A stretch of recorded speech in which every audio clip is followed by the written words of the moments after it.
பாபிலோனின் சிறையிருப்பில் ஜனங்களுக்கு தீர்க்க தரிசனமாய் சொல்லப்பட்ட ஒரு கடைசி வார்த்தை. இதுக்கப்புறம் ஏசாயா வார்த்தையே சொல்லலை. கடைசி அதிகாரம் இவ்வளோதான், இதுதான்ப்பா அப்படின்னு. ஐயோ, கடைசியிலாவது ஏதோ ஒன்று எனக்கு ஒரு அற்புதம் நடக்குமா அப்படின்னு நிறைய பேர் எதிர்பார்ப்பாங்க. கடைசி நேரத்திலேயாவது யாராவது ஒருத்தவங்க எனக்கு சமயத்துக்கு ஏற்ற வார்த்தையை சொல்லியிருந்தா நான் சந்தோஷப்பட்டிருப்பேனே அப்படின்னு நிறைய பேர் நம்ம எதிர்பார்த்துருப்போம், தெரியுமா? அதுபோல் அந்த சிறையிருப்பில் இருக்கிற வாடி போய் கிடக்கிற ஜனங்களுக்கு கர்த்தர் சொல்லுகிறது என்னவென்றால் அப்படின்னு இந்த சத்தம் பார்த்தீங்கன்னா யோவான் ஸ்நானகனுடைய சத்தம் போல் எல்லாருடைய காதுகளுக்கும் அது போய் பாய்கிற அளவுக்கு அதில் வல்லமை நிறைந்ததாக இருக்குது. இவ்வளோ கஷ்டப்பட்டு நொடிஞ்சு போய் இருக்கிறாங்க.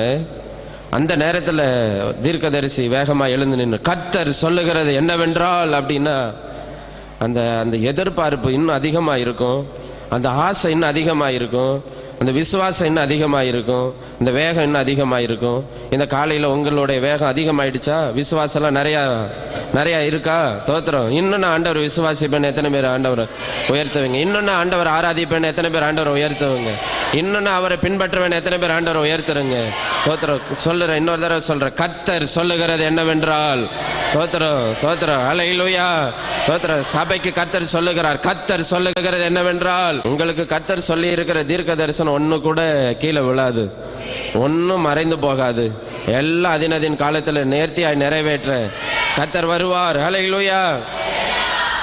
ஒரு ராஜா ஒரு ஓவிய போட்டி வச்சானா, சமாதானத்தை குறிக்கிறதா ஒரு ஓவியத்தை வரையணும். நிறைய பேர் வந்து ஓவியம் வரைகிறாங்க. ஆனால் அது 2 ஓவியம் மட்டும் ராஜாவுடைய கண்ணில் ரொம்ப பாதிப்பை உண்டு பண்ணியிருக்கு. அதில் முதலாவது ஒரு ஓவியத்தில் ஒரு அழகான ஒரு ஏரி, பின்னால் அழகான மலை, சுற்றி நிறையா மரம், மேலே நல்ல ஒரு அழகான மேகம். அது பார்க்க அப்படியே தத்ரூபமாக அப்படியே நேராக பார்க்குற மாதிரி. ரொம்ப நேரமாக அந்த ஓவியத்தை விட்டு பார்த்துருக்கிறாரு. எல்லாரும் பார்த்துருக்குறாங்க. சரி, இந்த ஓவியத்துக்கு தான் ப்ரைஸ் கிடைக்க போகுது அப்படின்னு. அப்புறம் கொஞ்சம் அப்படியே பார்த்துக்கிட்டே இருந்தவர் இன்னொரு ஓவியத்தை போய் ரொம்ப உத்து பார்த்தாராம். அந்த ஓவியம் பயங்கரமாக கரடு முரடாக கிடக்கிற பாறைகள் நிறைந்த பகுதியையும் ஒரு மலையையும் காண்பிக்கிற மாதிரி ஒரு ஓவியம். அந்த கரடு முரடான கல்லுகளுக்கு நடுவில் வானத்திலேருந்து ஒரு பயங்கரமான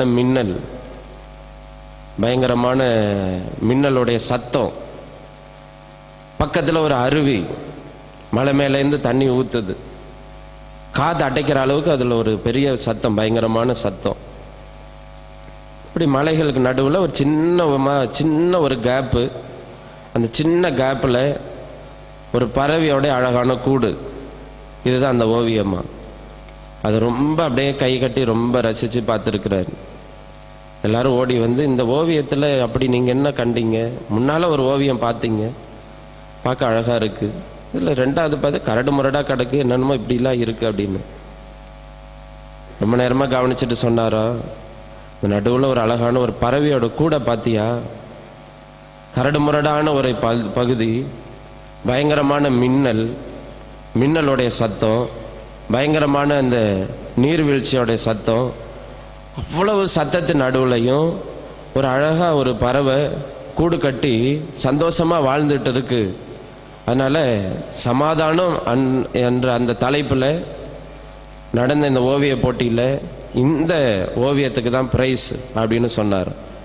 சொல்லிட்டு ஜனங்களுக்கு சொன்னாரா, எந்த விதமான எதிரான கால சூழ்நிலை இருந்தாலும், பயங்கரமான போராட்டம் இருந்தாலும், சமாதானத்தோடு வாழ்கிறவன் தான் மனிதன் அப்படின்னாரு. ஒரு அல்லேலூயா சொல்லுங்க பாப்போம். நல்ல ஒரு அல்லேலூயா சொல்லுங்க. இந்த காலை வேளையிலே கர்த்தர் சொல்லுகிறது என்னவென்றால் உங்களுக்கு சமாதானம். உங்களுக்கு சமாதானம்.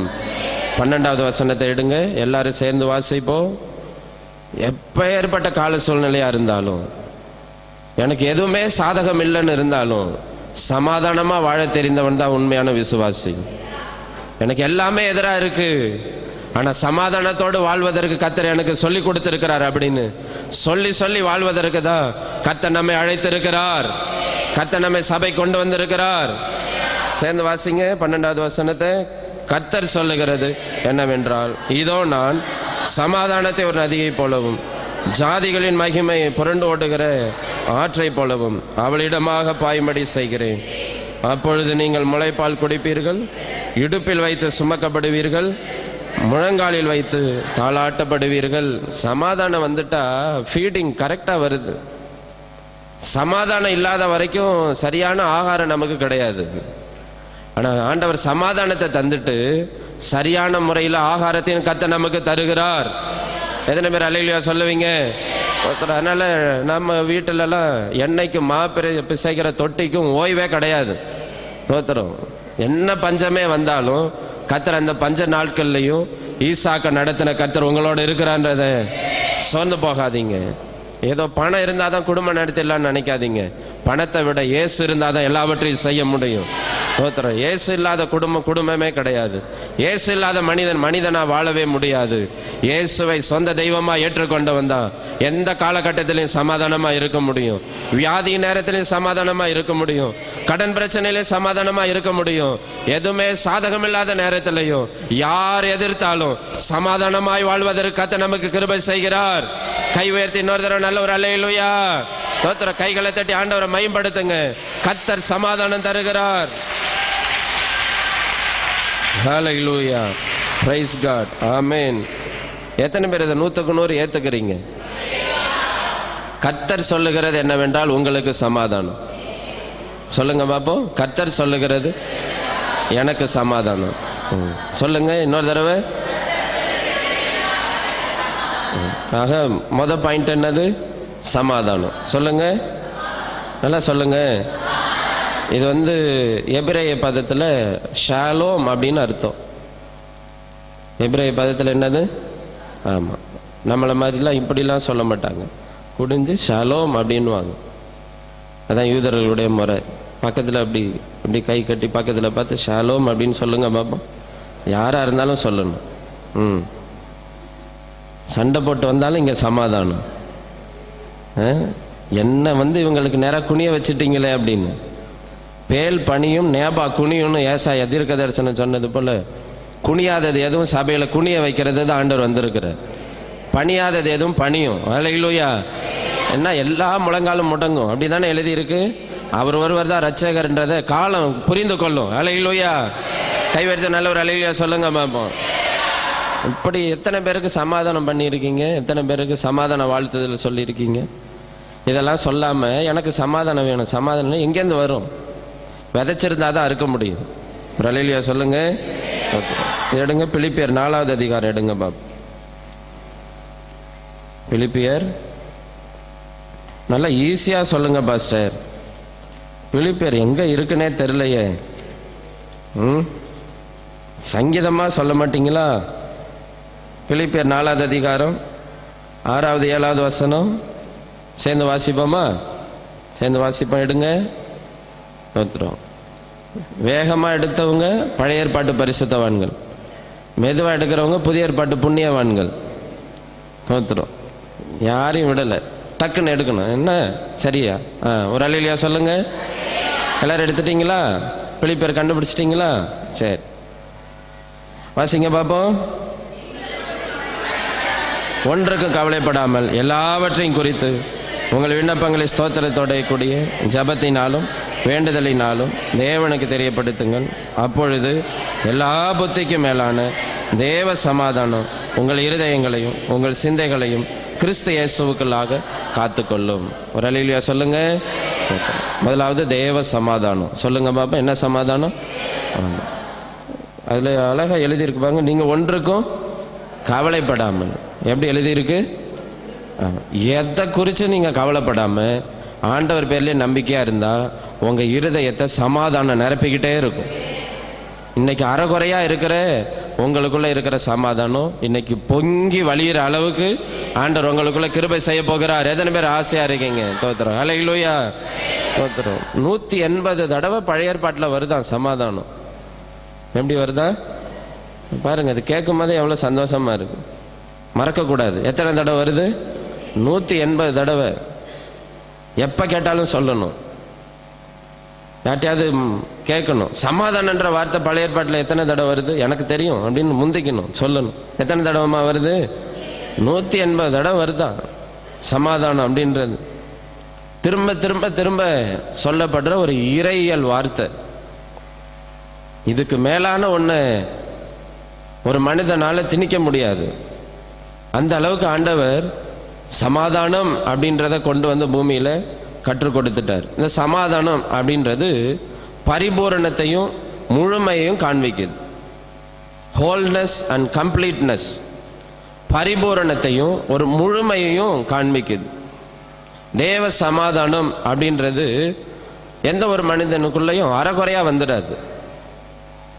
ரசிக்கப்பட்ட அனுபவங்களை சொல்லுங்க அப்படின்னு சொன்னா, நான் உலகத்தில் எப்படியோ வாழ்ந்தேன், பயங்கரமான ஆசாபாசங்களுக்கு அடிமையாக இருந்தேன், ஆனால் இயேசுவை ஏற்றுக்கொண்ட போதோ ஒரு சமாதானத்தை உணர்ந்தேன்னு தான் எல்லாராலையும் சொல்ல முடியும்.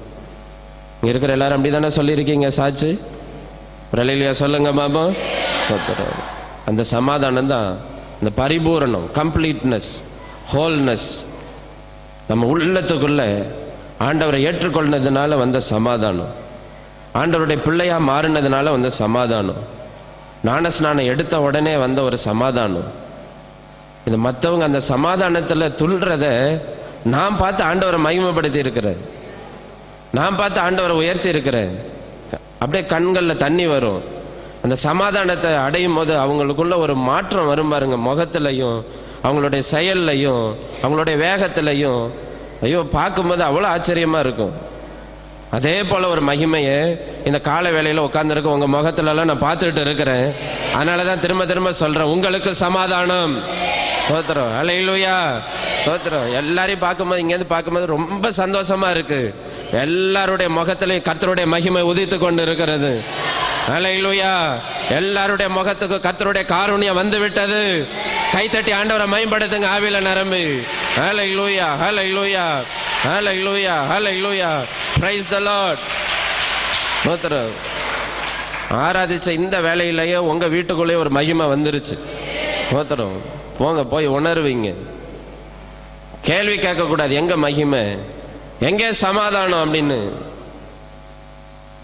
அல்லேலூயா, அல்லேலூயா சொல்லுங்க பாபா. எங்கே நிம்மதின்னு புத்தகம் எழுதுவாங்க, எங்கே சமாதானம்னு புத்தகம் எழுதுவாங்க. ஆனா நாம இந்த புது வருடத்துல எழுதணும், இங்கே சமாதானம், இங்கே நிம்மதி, வேற இடத்துல கிடைக்காத சமாதானத்தை கர்த்தர் தருகிறார் என்று நாம எழுதி முற்றுப்புள்ளி வைக்கணும். வேற எங்க இல்லாத ஒரு நிம்மதியை கர்த்தர் தருகிறார் அப்படின்னு இந்த வருடத்துல நாம சொல்லி முற்றுப்புள்ளி வைக்கணும். ஒரு அல்லேலூயா சொல்லுங்க பாபா. நல்ல 2 கைகளை உயர்த்தி நல்ல சத்தமா அல்லேலூயா. 1 கொரிந்தியர் 14:33 எடுங்க. 1 கொரிந்தியர் 14:33 வாசிப்போமா? எல்லாரும் எடுத்துக்கோங்க. யாராவது ஒருத்தர் வாசிங்க சத்தமா.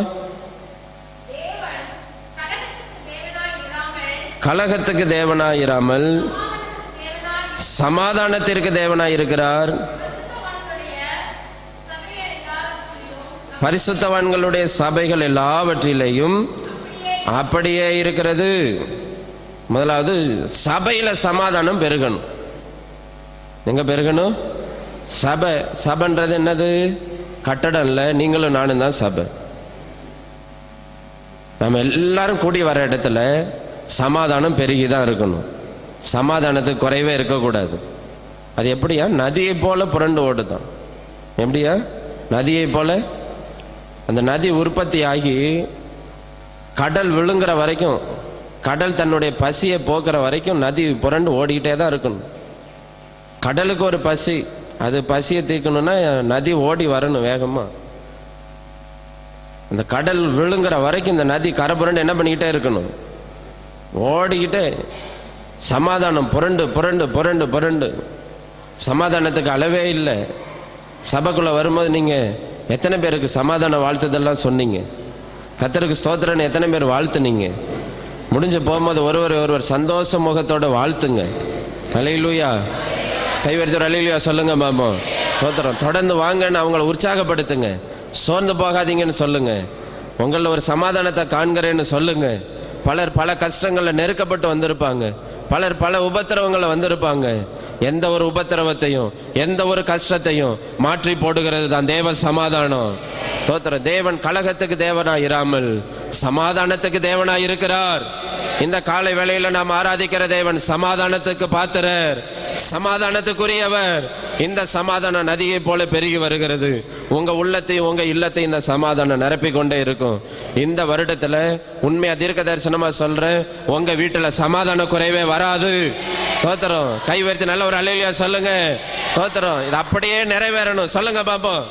ஸ்தோத்திரம். ஸ்தோத்திரம். கவலைப்படாதீங்க. இனிமேல் தேவன் சமாதானத்துக்கு தேவனாய் இருக்கிறார். அடுத்து பார்த்தீங்கன்னா சங்கீதம் 28:3 படிங்க சீக்கிரமா. சமாதானம் இருதயத்தில் நிரம்பி இருக்கணும். சங்கீதம் 28:3. அயலானுக்கு சமாதான வாழ்த்துதல் சொல்லியும் தங்கள் இருதயங்களில் பொல்லாப்பை வைத்திருக்கிற துன்மார்க்கரோடும் அக்கிரமக்காரரோடும் என்னை வாரிக்கொள்ளாதையும். சிலர் சமாதான வாழ்த்துதல் சொல்றாங்க, ஆனால் இருதயத்தில் எப்படி இருக்கிறாங்க? அக்கிரமக்காரராக இருக்கிறாங்க. அப்போ துன்மார்க்கனுக்கு சமாதான வாழ்த்துதல் சொல்ல தெரியாது. இந்த சபை கூட்டத்தில் யார் ஒருவரும் துன்மார்க்கத்தனமாக இருக்கக்கூடாது. ஏன்னா எப்படி இருக்கக்கூடாது? சமாதான வாழ்த்துதல் சொல்லிட்டு உள்ள இவனுக்கெல்லாம் போய் சமாதானமா? ஏசாயா 48வது அதிகாரத்தை தருப்புங்க வேகமா. 3 குறிப்பை நான் சொல்லணும், வேகமா வந்துருங்க. ஏசாயா 48:18 எடுத்தவங்க வாசிங்க. 48:18. என் கற்பனைகளை கவனித்தாயானால் நலமாயிருக்கும், சமாதான நதியை போலவும் நீதி சமுத்திரத்தின் அலைகளைப் போலவும் இருக்கும். ஆண்டவர் சமாதானத்தை நதியை போல அப்படின்னு எழுதியிருக்கிறாரு. ஆனா அதுக்கு முன்னால் என்ன எழுதியிருக்கிறாரு? கவனித்தாயானால். கவனிக்கிறீங்களா? காலையில கற்பனைகளை கவனித்தாயானால் சமாதானம். துன்மார்க்கனுக்கு கவனிக்க தெரியாது, அவ்வளவுதான். துன்மார்க்கனுக்கு என்ன தெரியாது? இப்ப துன்மார்க்க தனத்தில் இருக்கிற யாருக்கும் இந்த செய்தி அடைக்கப்பட்டு தான் இருக்கும். நான் வாழ்றபடி தாங்க வாழ்வேன், என்னை மாற்ற முடியாது. நான் இருக்கிறபடி தான் இருப்பேன், மாற்றவே முடியாது. அப்படியே தான் இருப்பன்றவங்களுக்கு இந்த செய்தி உள்ள போகாது. கவனிப்பாயானால், கற்பனைகளை கவனிப்பாயானால், கர்த்தர் சொல்லுகிறது என்னவென்றால் என்பதை கவனிப்பாயானால் உனக்கு ஒரு சமாதானம், உங்களுக்கு ஒரு சமாதானம். கவனிக்காதவங்களுக்கு சமாதானம் இல்லை, கேட்காதவங்களுக்கு சமாதானம் இல்லை. ஆண்டவருடைய வார்த்தையை கேட்கணும். இயேசு கிறிஸ்து நடந்து போன மலை மேலையோ இல்லை சமுத்திரமோ இல்லை கரையோ, ஒரு போற இடத்துல அவ்வளோ கூட்டம் போகுது, பெருகி போகுது, அலம் மோதுது கூட்டம். இந்த போற கூட்டங்கள் எல்லாம் ஆண்டவருடைய வார்த்தையை கவனிக்கிறாங்க. கவனித்த பிறகு அந்த சுவிசேஷ புத்தகங்களை விவரிக்கும் போது எல்லாரும் ஆச்சரியப்பட்டார்கள், எல்லாரும் சந்தோஷப்பட்டார்கள் அப்படின்றத அழகா சொல்லி முடிப்பாங்க. நீங்க ஆண்டவருடைய வார்த்தையை கவனிக்கும் போது உங்களுக்கு ஒரு ஆச்சரியம் காத்திருக்கும், உங்களுக்கு ஒரு சந்தோஷம் காத்திருக்கும். ஆண்டவருடைய வார்த்தையை கவனித்தா மட்டும்தான் உங்க வாழ்க்கையில் அதிசயங்களை காணலாம். கைவர்த்தி ஒரு அல்லேலூயா சொல்லுங்க மாமோ. தோத்திரம். எந்த மனிதனுடைய வார்த்தையினாலையும் ஆண்டவருடைய வார்த்தை என்ன பண்ண முடியாது, ஒப்பிடவே முடியாது. அவ்வளவு தேன் போல அழகான வார்த்தைகள். ராமேன் சொல்லுங்க மாமோ. அதே 48வது அதிகாரத்தில் 22வது வசனத்தை யாராவது வாசிங்க சத்தமா. துன்மார்க்கனுக்கு சமாதானம் இல்லை என்று. ஆமா, அவ்வளவுதான். துன்மார்க்கனுக்கு என்ன இல்லை? இங்க யாருக்காவது சமாதானம் இல்லாம இருக்கீங்களா? அப்போனா நீங்க யாருன்றது இப்ப நீங்க தெரிஞ்சுக்கோங்க. நான் சொல்லல, எல்லாம் எதிராக வந்துருச்சு அப்படின்னா டப்புன்னு பல்ட் அடிக்க கூடாது. என்னதான் நடந்தாலும் கர்த்தர் நல்லவர் தான். அல்லேலூயா சொல்லுங்க பாபம். எதுவுமே புரிஞ்சுக்காம, எதுவுமே கவனிக்காம, எதையுமே காதுல வாங்காம வீணா புலம்பாதீங்க. நல்ல ஒரு அபிஷேகத்துக்குள்ள கடந்து வாங்க, நல்ல ஒரு வார்த்தைக்குள்ள கடந்து வாங்க. கவனிங்க சொல்றத, பிரசங்கத்தை காது கொடுத்து கேளுங்க. இதோ எங்கேயோ வானத்துல மிதக்கிறது போல இருக்காதீங்க. ஏன்னா ஆண்டவருடைய வார்த்தையை கேட்கணும்னு நிக்காதீங்க. ஆண்டவருடைய வார்த்தை ஒரு சின்ன பிள்ளை பேசினாலும் கேட்கறதுக்கு ஆவலா இருங்க. ஒரு சின்ன குழந்தை ஆண்டவருடைய வார்த்தையை சொன்னாலும் இது கர்த்தருடைய வார்த்தைன்னு கேளுங்க. கர்த்தர் சொல்லுகிறது என்னவென்றால் கேட்கும் போதுதான் உங்களுக்கு சமாதானத்தை கர்த்தர் தருவார். கேளுங்க, ஆண்டவர்கிட்ட இருந்து கேட்டுக்கிட்டே இருந்தால் அது நமக்கு ஆசீர்வாதம் வரும். ஸ்பிரிச்சுவலாகவும் பிசிக்கலாகவும் ஆவிக்குரிய விதத்திலையும் சரீர பிரகாரமாகவும் ஆண்டவர் நம்மை சமாதானத்தில் நிரப்பிக்கொண்டே இருக்கிறார். இந்த ஆவிக்குரிய பிரகாரமாகவும் சரீர பிரகாரமாகவும் தேவனிடத்திலிருந்து ஒரு ஒரு ஒரு அழைப்பை பெறாம, ஒரு அபிஷேகத்தை பெறாம இருந்தோம்னா பொருளாதார ஆசீர்வாதம் அப்படின்ற ஒரு நிலை வரும்போது அது சரிய தொடங்கிடும். இது ரெண்டுலையும் நம்ம கவனமா இருக்கிறதுக்கு ஆண்டவர்கிட்ட கவனிச்சுக்கிட்டே இருக்கணும். இதுல கவனிக்கும் போது தான் பொருளாதார ஆசீர்வாதத்தை கர்த்தர், மெட்டீரியல் பிளஸிங் ஆண்டவர் தருவார். ஆபிரகாமுக்கு 3 ஆண்டவர் தந்தார். Spiritual blessing, physical blessing and material blessing. 3த்துலயும் தலை சிறந்தவனா நின்ன ஆபிரகாம். அல்லேலூயா. நல்லவர் அல்லேலூயா சொல்லுங்க மாமா. பொருளாதாரம் தான் வேணும் அப்படின்னு கேட்கிற நீங்க ஆவிக்குரிய காரியத்திலையும் உங்க சரீர காரியத்திலையும் ஆண்டவரை மகிமைப்படுத்திக்கிட்டே இருக்கணும். அல்லேலூயா. சரீரத்தை கவனிக்கணும், ஒழுங்கா கவனிக்கணும், ஒவ்வொரு அவயத்தையும் பாதுகாக்கணும், கவனத்தோட இருக்கணும்.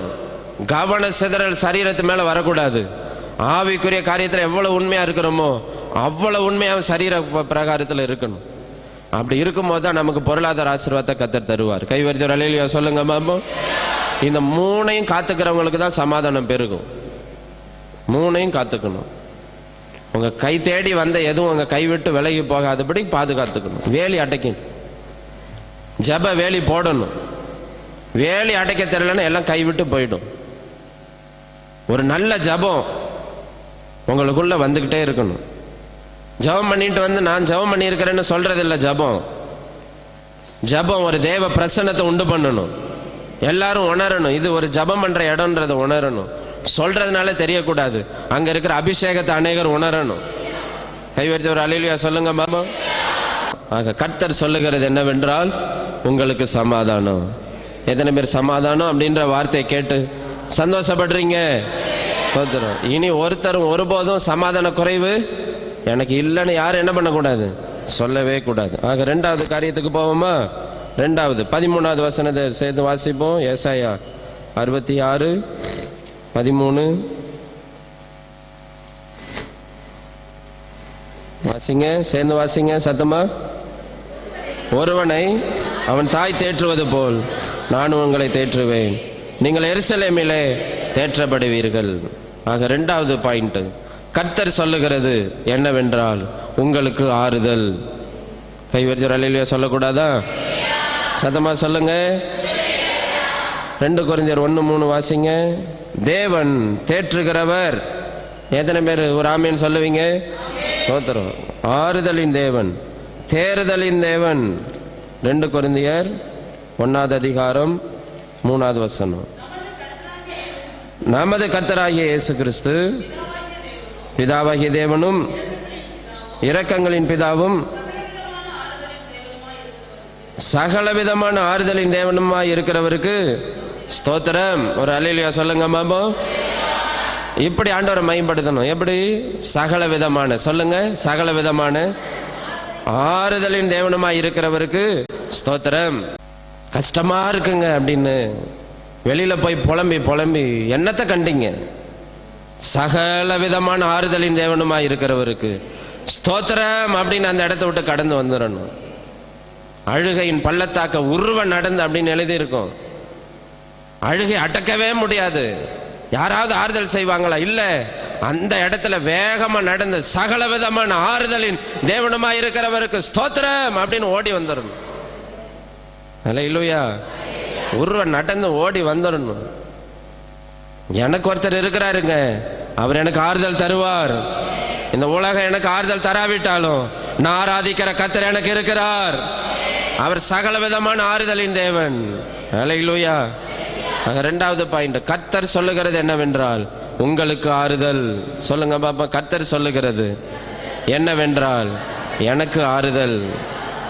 எத்தனை பேர் ஆறுதலா இருக்கீங்க? தோத்திரம். இழந்து போனதெல்லாம் நினைச்சு இன்னும் புலம்பிக்கிட்டு இருக்கக்கூடாது, புலம்பல் பாடக்கூடாது. ஒரு ஊழியக்காரங்களை பார்த்தா அழுது எல்லாத்தையும் சொல்லுன்னு இருக்குல்ல, அதே ஆண்டவருக்கு முன்னால உட்காந்து அழுது கண்ணீரோட சகல விதமான ஆறுதலின் தேவனுமாய் இருக்கிறவருக்கு ஸ்தோத்திரன்னு சொன்னா, கண்ணீரை துடைக்கிறவர், பதில் தருகிறவர், பதில் செய்கிறவர், ஜபத்தை கேட்கிறவர், மாம்சமான யாவர் அவரிடத்துல வரப்போறாங்க. அல்லேலூயா. அந்த கர்த்தர் எவ்வளவு பதிலை தருவார்? கைவர்த்தவர் அல்லேலூயா சொல்லுங்க பாப்போம். ஸ்தோத்திரம். சகல விதமான ஆறுதலின் தேவனுமா இருக்கிறவருக்கு ஸ்தோத்திரம். சத்தமா ஸ்தோத்திரம். அல்லேலூயா சொல்லுங்க பாப்போம். இதுல நான் வேக வேகமா வசனம் சொல்றேன், அதெல்லாம் எடுத்துருங்க. 3 விதத்துல இந்த ஆறுதல் குறித்த வார்த்தை வருது. முதலாவது கன்சோல் அப்படின்ற ஒரு வார்த்தை. சங்கீதம் 71:21. இது என்னன்னா, ஒரு அழுகிற ஒரு குழந்தைய ஒரு தகப்பன் தேற்றுகிறது போல, கண்ணீரிலே இருக்கிற ஒரு பையன், அழுது அழுது அழுது போராடிக்கிட்டே இருக்கிற ஒரு பையனை ஒரு அப்பா வந்து தேற்றுறாருன்னா அது எப்படி இருக்கும்? ஃபர்ஸ்ட் கிளாஸ் தேறுதல். அது என்ன தேறுதல்? First class. அதுல இருக்கிற இனிமையை ஒரு நாள் மறக்க முடியாது, தெரியுமா? நீங்க அழுத நேரமும் உங்க அப்பா அம்மா பக்கத்துல வந்து உங்களை ஆறுதல் படுத்தின நேரத்தை நினைச்சு பாருங்க. இன்னைக்கு அழுக வரும், இன்னைக்கு அழுக வரும். அழுத நேரத்துல வந்து கட்டி அணைப்பாங்க பாருங்க, இந்த கையை போட்டு அப்படி அணைப்பாங்க பாருங்க, செல்லமேன்னு அணைப்பாங்க பாருங்க, சரி அழாதப்பா அப்படின்னு அனுப்பாங்க பாருங்க. இதுதான் அந்த தேர்தல்லையே ஃபர்ஸ்ட் கிளாஸ் தேர்தல். வந்து அப்படி அணைச்சு கையை போட்டு, இனி அழாத, ஏன் அழற, அழாத, நான் வாங்கி தரேன், அழாத, நான் அப்படி பக்கத்துல சேர்த்து பக்கத்துல அணைச்சு கையை போட்டு அந்த மாதிரி அணைக்கணும்னு எத்தனை பேர் நினைக்கிறீங்க? இந்த கால வேளையில நமக்கு ஒரு ரட்சகர் இருக்கிறார், சோர்ந்து போகாதீங்க. நம்மை அணைத்துக் கொள்வதற்கு அவர் ஆயத்தமா இருக்கிறார். ஓடிவா, உன் பாதையை விட்டுட்டு ஓடிவா. கர்த்தர் ஒரு பாதையை உண்டு பண்ணி இருக்கிறார். ஓடி வந்த ஆண்டவருடைய தேர்தல் அவரை கட்டி பிடித்து நின்று தகப்பனேன்னு சொல்லும் போது நிச்சயமா உன் அழுகுறல கர்த்தர் கேட்பார். உனக்கு ஒரு அற்புதத்தை கர்த்தர் செய்வார். நிச்சயமா உன் கால்கள்ல கர்த்தர் அதிசயங்களை கொண்டு வருவார். கை உயர்த்தி நல்ல சத்தமா ஒரு அல்லேலூயா சொல்லுங்க பாப்போம். ஸ்தோத்திரம். இப்ப வாசிங்க பாப்போம். சங்கீதம் 71:21. என் மேன்மையை பெருக பண்ணி என்னை மறுபடியும் தேற்றுவீர். எப்படி எழுதியிருக்கு பாருங்க. தேர்தலே இல்லைன்னா சொல்லாதீங்க, ஆறுதலே இல்லைன்னா சொல்லாதீங்க. மறுபடியும் தேற்றுவதற்கு கர்த்தர் சித்தமுள்ளவராய் இருக்கிறார். அணைத்துக் கொள்வதற்கு கர்த்தர் சித்தமுள்ளவராய் இருக்கிறார். இந்த வருடம் முழுவதும் கர்த்தர் என்னை அணைத்துக் கொள்வாரு, நான் சந்தோஷமா இருக்கிறேன். கர்த்தர் எனக்கு ஆறுதல் செய்வார், நான் சந்தோஷமா இருக்கிறேன். எனக்கு சகல விதமான ஆறுதலாய் இருக்கிற கர்த்தர் இந்த சபைக்கு உங்களுக்கு நிச்சயமா ஆறுதலின் தேவனாய் இருப்பார். உங்களை அணைத்துக் கொள்வார். சந்தோஷமா பந்திக்குள்ள போவோம். அல்லேலூயா. நீ கவலைப்படாதீங்க. எத்தனை பேர் நான் ஆண்டவருடைய பிள்ளை அப்படின்னு 100க்கு 100 விசுவாசமா சந்தோஷமா சொல்றீங்க? உங்களுக்கு நிச்சயமா ஆறுதல் உண்டு. எந்த நேரம் எந்த நிமிஷமும் ஆறுதல் உண்டு. ரெண்டாவது ஒன்று சொல்றேன். சங்கீதம் 86:17. இது என்னன்னா, ஒரு எதுவுமே ஒரு ஆசீர்வாதமே இல்லாத ஒரு பிள்ளை, எதுக்குமே லாய்க்கு இல்லை, எதுக்குமே பிரயோஜனம் கிடையாது அப்படின்ற ஒரு பிள்ளைய கொண்டு வந்து ஒரு ஒரு நல்ல ஒரு சேர் போட்டு ஒரு கிளாஸ்ல ஒரு ஃபர்ஸ்ட் ரேங்க் எடுக்கிற பிள்ளைன்னு வச்சுக்கோங்க. அந்த பிள்ளை உட்கார்ந்து இருக்கிற ஒரு இடம், ஒரு மேன்மையான மதிப்பான ஒரு இடம், எதுக்குமே பிரயோஜனம் இல்லாத ஒரு பிள்ளைய கொண்டு வந்து இனிமேல் இதுதான்ப்பா உன் இடம், இங்கதான்ப்பா நீ இனிமேல் உட்காரணும் அப்படின்னு அந்த இடத்துல உட்கார வச்சா அந்த நேரத்தில் நமக்கு எவ்வளவு சந்தோஷம் இருக்கும், எவ்வளவு சந்தோஷம் இருக்கும். அப்படி ஒரு சந்தோஷத்தை ஆண்டவர் இந்த வருஷம் நமக்கு தருவார். ஸ்தோத்திரம். அல்லேலூயா. அப்படி உட்கார வச்சுட்டா நம்ம ஆட்டோமேட்டிக்கா படிப்போம். நீ படிக்காதவன், அந்த மூளை இல்லாதவன், அந்த மூளையிலே கடை அப்படியே போ அப்படின்னா அது அதோட அப்படியே போயிடும். அதை கொண்டு வந்து அதை தேற்றி ஆற்றி அதை உருவாக்கி நீ உட்கார்ற இடம் அது இல்லப்பா, இங்க வாப்பா அப்படின்னு உட்கார வைக்கிற அளவுக்கு ஆண்டவர் நம்ம சபையில ஆசீர்வாதத்தை தந்து மூளை முடுக்குல கடந்தவங்க தள்ளப்பட்டவங்களை கர்த்தர் எடுத்து கர்த்தர் இந்த சபையில நிற்க வைத்திருக்கிறார். கர்த்தர் உங்களுக்கு கொடுத்திருக்கிற மேன்மையை மேன்மைதான், கர்த்தர் உங்களுக்கு கொடுத்திருக்கிற உயர்வே உயர்வுதான். அல்லேலூயா. இதை யாராலையும் தடுக்க முடியாது. கைவரித்து நல்ல ஒரு அல்லேலூயா சொல்லுங்க. அல்லேலூயா. அப்படி ஒரு இடத்துல கர்த்தர் உங்களை உட்கார வச்சிருக்கிறாரு. கவலைப்படாதீங்க. மனிதன் தள்ளிட்டான், தள்ளாதவர் கர்த்தர். அப்படி ஒரு இடத்துல கர்த்தர் உங்களை கொண்டு வந்து உட்கார வச்சிருக்கிறார். இது மேன்மை நிறைந்த இடம், இது மதிப்பு நிறைந்த இடம், இது ஆசீர்வாதம் நிறைந்த இடம். எந்த ஒரு மனிதன் ரட்சிப்பை அடையுற வரைக்கும் இந்த மேன்மை அவனால கண்டுபிடிக்கவே முடியாது. அப்படி ஒரு உயர்ந்த இடத்துக்குள்ள கர்த்தர் உங்களை கொண்டு வந்திருக்கிறார். அந்த உயர்ந்த இடம் தான் கர்த்தரை ஆராதிக்கிற தேவ சபை. நல்ல ஒரு அல்லேலூயா சொல்லுங்க. அல்லேலூயா. இப்ப வாசிங்க. கர்த்தாவே, நீர் எனக்கு துணை செய்து என்னை தேற்றுகிறதை என் பகைஞர் கண்டு வெட்கப்படும்படிக்கு எனக்கு அனுகூலமாக ஒரு அடையாளத்தை காண்பித்தருளும். இந்த சபைதான் அந்த அடையாளம், இந்த இயேசு தான் அந்த அடையாளம், இந்த ரட்சிப்பு தான் அந்த அடையாளம். உங்களெல்லாம் யாரால ஆறுதல் படுத்த முடியும் அப்படின்னு ஒருத்தர் கேட்டா சொல்லுங்க. எங்களை ஆறுதல் படுத்துறதுக்கு ஒரு அடையாளத்தை கர்த்தர் பூமியில வச்சிருக்கிறார். அது சிலுவை. அந்த சிலுவைக்கு கீழே வந்த சபை தான் கடைசி வரைக்கும் எங்களுக்கு அடையாளமா இருக்கு. எங்க மேல இருக்கிற கல்வாரி ரத்த அடையாளமா இருக்கு, அவருடைய சித்த அடையாளமா இருக்கு. அந்த அடையாளத்தை கர்த்தர் கொடுத்திருக்கிறார். அல்லேலூயா. நிச்சயமா நமக்கு ஆறுதல் உண்டு. நல்ல ஒரு அல்லேலூயா சொல்லுங்க. இந்த கால நேரத்துல வரதெல்லாம் தடை பண்ணாதீங்க. எவ்வளவு பிரச்சனை வந்தாலும், மழையே வந்தாலும், பனியே நிறைய பெய்தாலும் சந்தோஷமா அந்த கால நேரத்தில் ஓடி வாங்க. உங்களுக்கு ஆறுதலை கர்த்தர் அதிகமா பெருக பண்ணுவார். அல்லேலூயா. சமாதானத்தை அதிகமா பெருக பண்ணுவார், நிம்மதி அதிகமா பெருக பண்ணுவார், சுகத்தை அதிகமா பெருக பண்ணுவார். பெருக பண்ணுகிற கர்த்தர் சபையை பெருக பண்ணுவார். மூணாவதா ஒண்ணு, ஏசாயா 51:3 எடுத்துக்கோங்க. மூணாவதா வருது என்னன்னா, rich people live in comfort. நல்ல கோடீஸ்வரங்க, எல்லா வசதி இருக்கிறவங்க எப்படி இருப்பாங்களா? ஆறுதலா இருப்பாங்களா, எந்த குறையும் இல்லை அப்படின்னு. அப்படி ஒரு ஆறுதலை கர்த்தர் உங்களுக்கு தருவார். கைவர்த்தி ஒரு அல்லேலூயா சொல்லுங்க பாப்பா. சின்ன எளிமையான குடும்பமா இருக்கலாம், அந்த ரிச், அந்த ஒரு உயர்வை கர்த்தர் உங்க வாழ்க்கையில தருவார். ஏழ்மையிலும் தரித்திரத்திலும் இருக்கலாம். இயேசு ஒரு மாட்டு கொட்டைகளை வந்து பிறந்தாலும் ராஜா என்று அழைக்கப்பட்டார். கைவர்த்தி அல்லேலூயா சொல்லுங்க பாப்பா. அந்த ஒரு ஆசீர்வாதத்தை, அந்த ஒரு ரிச் உங்களுக்கு கர்த்தர் தருவார். சோர்ந்து போகாதீங்க. வாசிங்க. கர்த்தர் சீயோனுக்கு ஆறுதல் செய்வார்.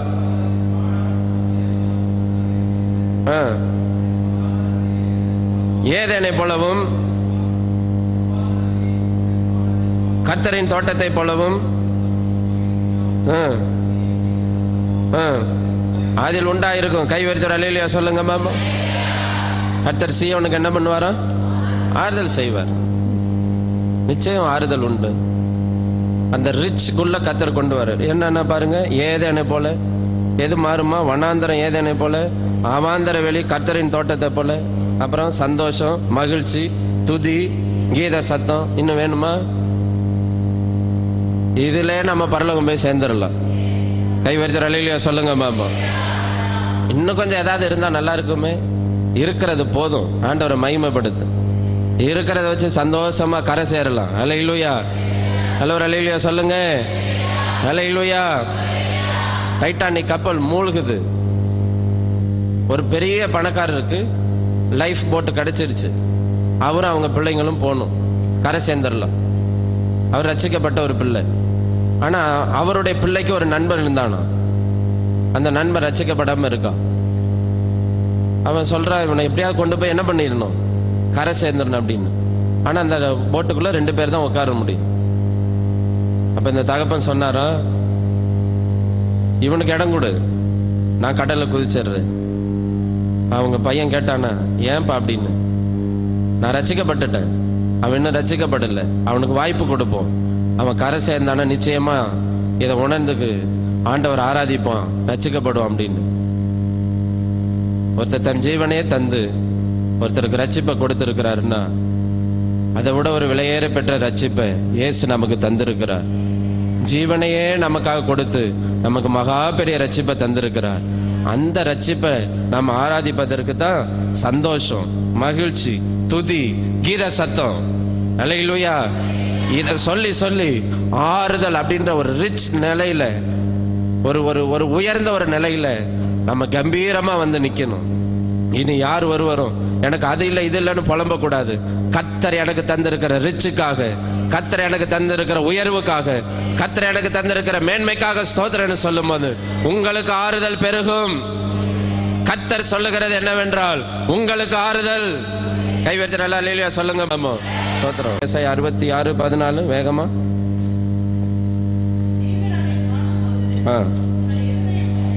உங்கள் இருதயம் மகிழ்ந்து